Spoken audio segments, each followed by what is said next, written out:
விநாயகனது பேரருட் கருணையினாலே. இன்று பூராட நட்சத்திரம் நடந்து கொண்டிருக்கிறது. பூராடம் என்று சொன்னால் பலருக்கும் அதை பற்றி பல்வேறு கருத்துக்கள்.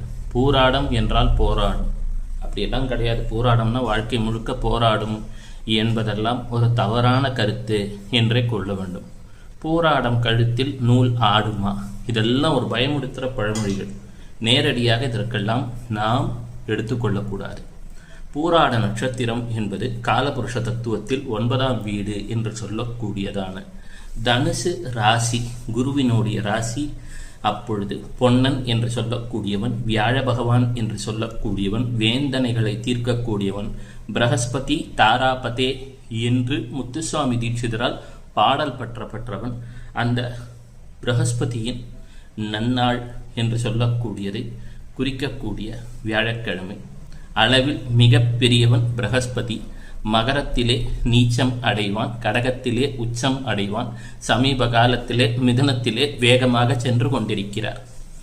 அப்போ அந்த ஆசிரியர் அவருடைய ராசியிலே இருக்கக்கூடிய சுக்கிரனின் நட்சத்திரம். தற்பொழுது இந்த காலகட்டத்திலே இவருக்கு முக்கியத்துவம் ஜாஸ்தி. ஏன்னா குரு சுக்கிரன் சேர்க்கை.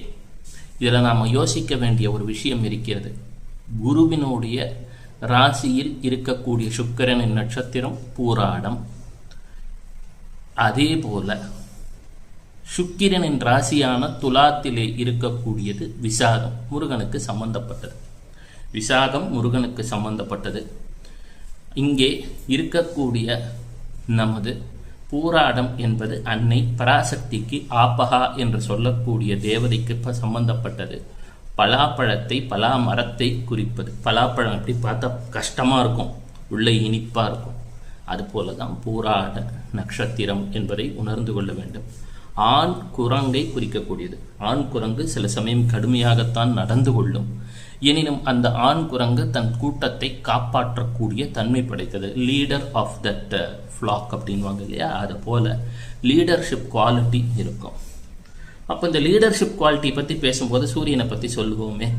சூரியன் என்றால் தலையை குறிக்கும், தலைவனை குறிக்கும், வலது கண்ணை குறிக்கும், தந்தையை குறிக்கும், கிழக்கு திசையை குறிக்கும், ஆரஞ்சு பழ நிறத்தை குறிக்கும். இதெல்லாம் சூரியன் குறிக்கக்கூடியது.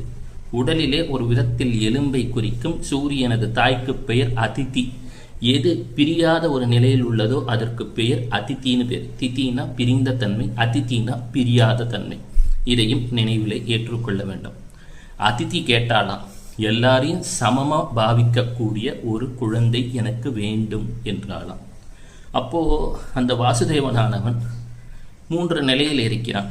ஒரு நிலைக்கு பேர் பிரத்யும்னன், அனிருத்தன், சங்கர்ஷனன் அப்படின்னு பேர். பிரத்யும்னன் என்று சொன்னால் நாம் இருக்கக்கூடிய ஒரு தூய சத்துவ நிலை என்று எடுத்துக்கொள்ள வேண்டும். பிரத்யும்னனின் தேவி பேர் ஸ்ரீதேவின்னு பேர். அடுத்ததாக இருக்கக்கூடியவன் அனிருத்தன் என்று பேர். இவரெல்லாம் பெருமாளுடைய வெவ்வேறு பெயர்கள்.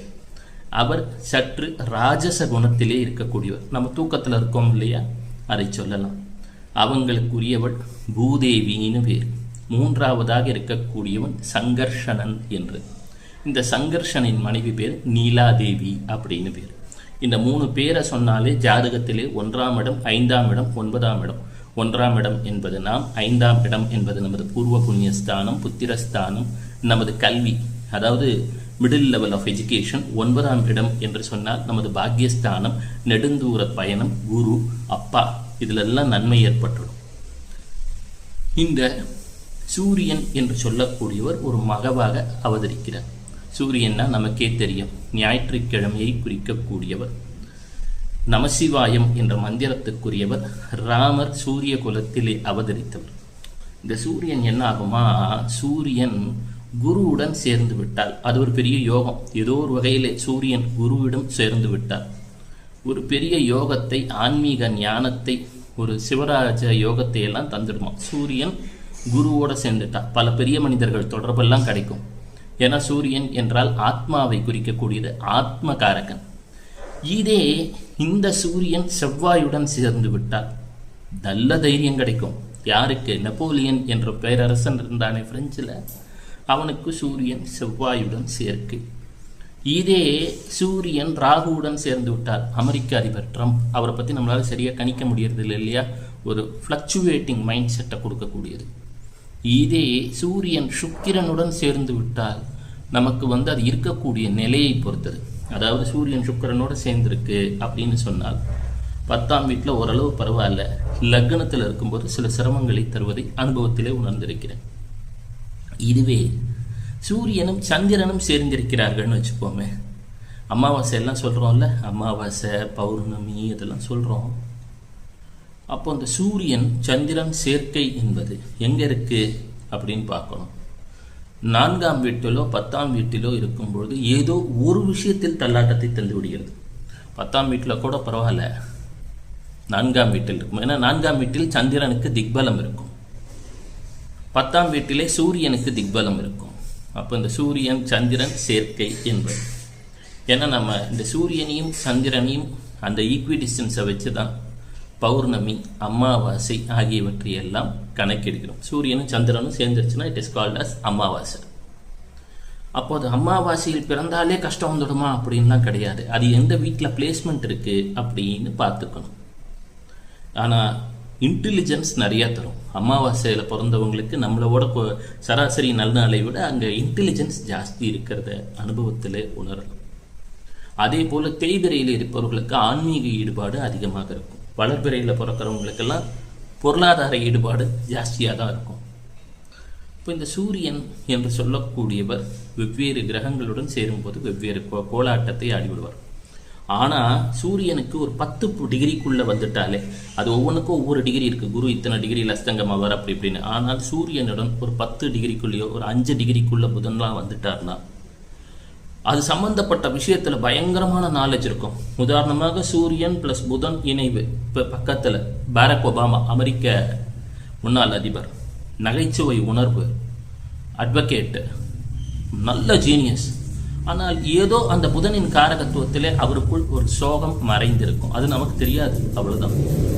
அப்போது உதாரணமாக சூரியன் ப்ளஸ் சுக்கிரன் ரொம்ப நெருங்கின பாகையில் இருந்தால் அவங்களுக்கு டெக்ஸ்டைல்ஸ் பற்றி, ஃபேஷன் இண்டஸ்ட்ரி பற்றி இதெல்லாம் நாலேஜ் எக்ஸ்ட்ரீம் லெவலில் இருக்கலாம். சமீப காலத்திலே சூரியனும் கேதுவும் இந்த 14ஆம் தேதிக்கு மேலே சிம்மத்திலே இணைவு வருகிறார்கள். கேது என்றால் மோட்சக்காரகன், சூரியன் என்று சொன்னால் ஆத்மகாரகன், ஆத்மாவிற்குரியவன். மோட்சத்துக்கும் ஆத்மாவிற்குமான ஒரு இணைவு போல ஒரு போர்ட்டல் மாதிரி அந்த ஒரு மாதம். சூரியன் plus Ketu is equal to பாதி மனிதன் பாதி மிருகம் உருவு கொண்ட ஒரு ஞானியை சொல்லலாம், நந்திகேஸ்வரரை சொல்லலாம். சிம்மத்தில் சேரும் பொழுது சிம்மத்தில் இருக்கும் ஆதித்யனுக்கு பேர் இந்திராதித்யன். இந்த ஒரு மாத காலம் செய்யக்கூடிய சிவ வழிபாடு அல்லது நந்திகேஸ்வரர் வழிபாடு என்பது 18 வருடங்கள் நீங்கள் சிவ வழிபாடு செய்ததற்கு சமமாக இருக்கும். எனவே இந்த ஆகஸ்ட் 15லேருந்து அந்த 1 மந்த் வருது இல்லையா, அந்த சூரியன் சிம்மத்தை கிராஸ் பண்ணுற டைம் கேத்துவோடு சேர்றது. ஏன்னா 18 வருடங்களுக்கு ஒரு தடவை தான் இந்த காம்பினேஷன் கிடைக்கும். கேத்து என்று சொன்னால் ஒரு கொடியை குறிக்கும், கேத்து என்று சொன்னால் ஒரு துறவியை குறிக்கும், கேத்து என்று சொன்னால் ஒரு ஆளுமையை குறிக்கும். மோட்சத்துக்கான காரகன் சூரியனுடன் இணைவு பெறப்போகிறான். அவனது வீட்டிலே இந்த ஒரு மாத காலம் சிவ வழிபாட்டை தவறாமல் செய்யுங்கள். ஓம் நம சிவாய, ஓம் சிவாய நம, ஓம் சிவாய சிவ, ஓம் சிவ சிவ என்று இந்த ஒரு மாதம் சொன்னால் 18 வருடங்கள் பூஜித்த பலன் கிடைக்கும். பல்வேறு தோஷங்கள் அகன்றுவிடும். சூரியனும் கேதுவும் சேருவது, சிம்மத்தில் சேருவது ஒரு அரிய சேர்க்கை. மீண்டும் சந்திப்போம், சிந்திப்போம்.